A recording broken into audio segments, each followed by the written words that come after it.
Friday and Saturday nights in the festive season can be particularly busy for the ambulance service. Obviously lots of office parties, people going out, having a good time with their friends, and obviously enjoying a little bit of alcohol, possibly to excess. It can lead to an increase in the number of 999 calls that we receive. There are some particular issues surrounding people when they're obviously intoxicated. Certain things such as they lose their inhibitions, their awareness goes down. And in my experience, I've had several jobs that I've attended where obviously they've been caused by the person's lack of inhibitions through alcohol.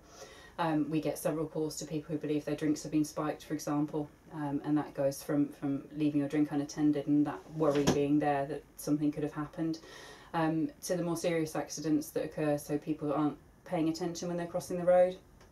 And obviously, you know, in a normal day-to-day scenario, we all know we look left, we look right and we cross. Obviously after a few drinks, then staggering out into a road and not being aware of what's going on around you can be an issue. And there have been some particularly nasty accidents and injuries caused by that. Through to the other spectrum where people are obviously going home and they're making their own way home on foot, and possibly not making it. They're too intoxicated to make their own way home, and they sit down for a breather on the side of the road and actually they pass out. And in particular young people, very vulnerable situation for anyone to be in, but particularly in my experience I've come across a few young girls who have passed out on the side of the road, which obviously puts them in extreme danger. Dealing with intoxicated patients is challenging, to say the least.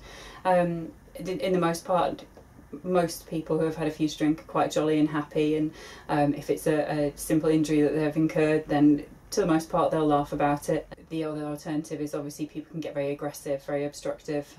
It can lead to obviously ambulance crews needing to call out the police for assistance to be able to treat these patients, and all we're trying to do is provide the care that they need and act in their best interests. I think it's important to remember that there is a great pressure on the service at this time of year, and what we want to do is provide the best care to everybody, and if people can take reasonable steps to stay safe whilst they're having fun, then that's what we'd advocate.